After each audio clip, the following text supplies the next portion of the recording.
देखा जा, लिखा गया question, a tower is 50 metre high, its shadow is x metre shorter when the sun's altitude is 45 degree then when it is 30 degree. ठीक है, अभी समझ में आएगा। Find the value of x, इस x की वैल्यू बतानी है। आइए क्वेश्चन को समझने की कोशिश करते हैं डायग्राम से। क्वेश्चन ये कहा जा रहा है कि एक टावर है, चलिए इस टावर को मैंने बना दिया और इस टावर की हाइट दी गई है 50 मीटर, ये 50 मीटर इसकी हाइट है। कहा जा रहा इसका शैडो जो भी बन रहा है किससे, जब ये एंगल ऑफ इलिवेशन 45 डिग्री था, जब एंगल ऑफ इलिवेशन 45 डिग्री था, तो जो यहाँ पे इसके शैडो की लेंथ बन रही थी ये छोटी है। किससे छोटी है, कितनी छोटी है, x मीटर छोटी है। किससे, जब यही एंगल ऑफ इलिवेशन 30 डिग्री हो जाता है, यानी कि जब ये एंगल ऑफ इलिवेशन ऐसे और बढ़ जाता है, यानी यहाँ पे 30 डिग्री हो जाता है, तो ये अब इसका शैडो बनने लगा, ये शैडो बनने लगा। इस शैडो से ये क्या है, x मीटर छोटी है। ठीक है, अगर मान लीजिए ये वाली शैडो, मान लीजिए नाम रखते हैं ए बी, यहाँ पे सी, जब 45 डिग्री एंगल था तो शैडो AC बनता था, ये मान लिया शैडो y मीटर का था। ठीक है, तो अब आप बताइए कि यहाँ पे अब शैडो जो यहाँ पे ये D है ये बन लेगा, और ये AD जो है उससे ये x छोटा है। इसका मतलब ये हम अगर x लिख दें तो ये देख लीजिए, ये पूरा कितना हो जाएगा x प्लस वाई, ये x प्लस वाई और ये सिर्फ y है ना, यानी कि ये जो है x छोटा है ना, क्योंकि ये x प्लस वाई है। आपको मैं छोटा सा न्यूमेरिक एग्जांपल देता हूं, वेरिएबल से नहीं समझ आता। मान लीजिए आपके पास 2 प्लस 3 रुपीज है, फिर 2 रुपी निकाल लिया जा, तो अब आपके पास कितने बचेंगे 3, यानी ये जो 3 रुपी है वो 2 रुपीज से छोटा है, 2 रुपीज कम है ना। पता नहीं समझ में आया कि नहीं, फिलहाल इसको समझ लीजिए, ये ऐसे डायग्राम बन गया। ओके, अब पूछा जा रहा, बताइए x की वैल्यू कितनी होगी, यही x पूछा जा रहा है। ठीक है, कोई बात नहीं, आइए पहले हम इस वाले ट्रायंगल को लेंगे, ट्रायंगल ABC। तो देखा जा, पहले लिखेंगे लेट, ये पोल है, ये शैडो है। ठीक है, जब एंगल ये था तो लिखा जाएगा let AB is the required pole. AB जो है वो रिक्वायर्ड पोल है। तो कहा जा रहा है AC is shadow of pole when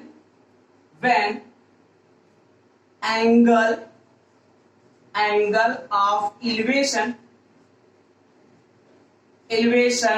is कितना है 45 डिग्री। ओके, फिर कहा जा रहा है and AD is the shadow of pole है कि टावर है, तो टावर है तो आप टावर लिख लीजिएगा, जहां जहां टावर है लिख लीजिएगा pole. When angle of elevation is कितना डिग्री है 30 डिग्री है, 30 डिग्री अकॉर्डिंग टू क्वेश्चन क्या कहा जा रहा है कि ये जो AD है, सॉरी ये जो AC है वो AD से x मीटर छोटा है। तो ठीक है, इससे हमें कुछ बहुत ज्यादा मतलब नहीं है, हमें अलजेब्रा नहीं पढ़ना है, हमें तो ट्रिग्नोमेट्री। तो आइए सबसे पहले इन ट्रायंगल लिखते हैं, in triangle ABC, in triangle ABC triangle में देखें तो क्या हो जाएगा, यहाँ पे tan C का मतलब ये वाला एंगल, इस एंगल की बात हो रही है, या आप C की जगह, क्योंकि C पे 2 एंगल बन रहे हैं तो आप डायरेक्टली लिख सकते हैं tan angle BCA, tan angle BCA is equal to tan theta equal to क्या होता है, परपेंडिकुलर अपॉन बेस, यानी कि AB अपॉन AC।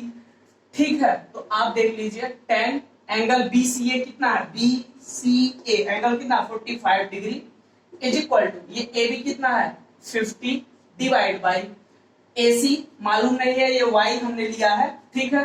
तो tan 45 की वैल्यू कितनी होती है 1, tan 45 की वैल्यू 1 होती है ना, is equal to 50 divide by y को यहाँ भेज दीजिए, y यहाँ डिवाइड करा करके मल्टीप्लाई होगा, y का मल्टीप्लाई 1 में होगा तो y ही तो रहेगा, y is equal to 50 metre, ठीक है।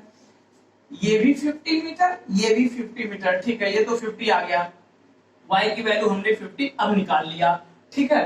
अब आइए देखते हैं इस वाले ट्रायंगल को लेते हैं, बड़े वाले ट्रायंगल को, इसको, क्योंकि हमें y थोड़ी निकाला था, x निकाला था, x की वैल्यू लिखा जाएगा। Now in triangle ABD, in triangle ABD triangle में देखा जा, tan angle BDA is equal to perpendicular upon base, ठीक है। तो लिखेंगे tan angle BDA is equal to perpendicular, यानी कि AB अपॉन बेस AD।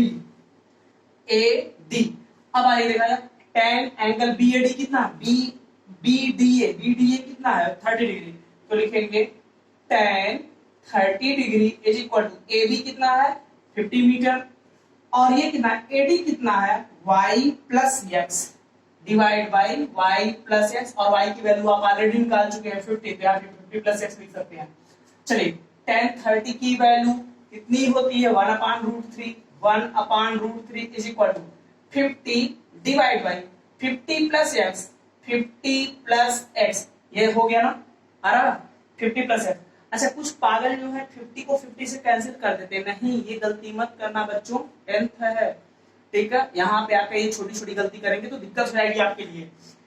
यहाँ मल्टीप्लाई अगर होता 50 और x के बीच में मल्टीप्लाई का साइन होता तो ये आपस में कैंसिल हो सकते थे, प्लस है ना, ये दो अलग अलग टर्म हैं, बात समझ में आ रहा, इसलिए ये कैंसिल आप नहीं कर सकते हैं, क्योंकि ये 50 जो न्यूमरेटर है वो इस 50 के लिए भी है और x के लिए भी है, ठीक है। छोटी बात मैंने बताया, इस चीज ये सब गलती मत करिएगा आप लोग। आइए देखते हैं, फिर से देखा जाए, अब ये यहाँ पे 50 प्लस x है, क्रॉस मल्टीप्लाई कर दिया जाए तो यहाँ 1 के साथ हुआ और इसका मल्टीप्लाई √3 के साथ होगा, तो यहाँ हो जाएगा 50 plus x is equal to √3 का मल्टीप्लाई 50 के साथ, तो 50 √3 है ना, √3 का मल्टीप्लाई 50 के साथ और इसका 1 के साथ। चलिए इसको एक तरफ यानी x को इधर भेज देते, 50 को इधर भेज देते, तो x इज इक्वल टू क्या हो जाएगा 50 √3, यहाँ तो है ही, ये प्लस 50 धरा करके -50, ठीक है।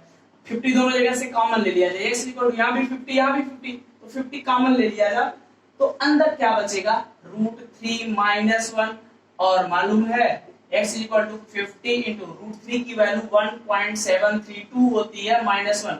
अगर क्वेश्चन में दिया है तो ठीक है, नहीं तो आप अपनी तरफ से अगर यहाँ रख रहे हैं तो अच्छी बात है, नहीं तो यही आंसर छोड़ दीजिए तब भी सही हो जाएगा।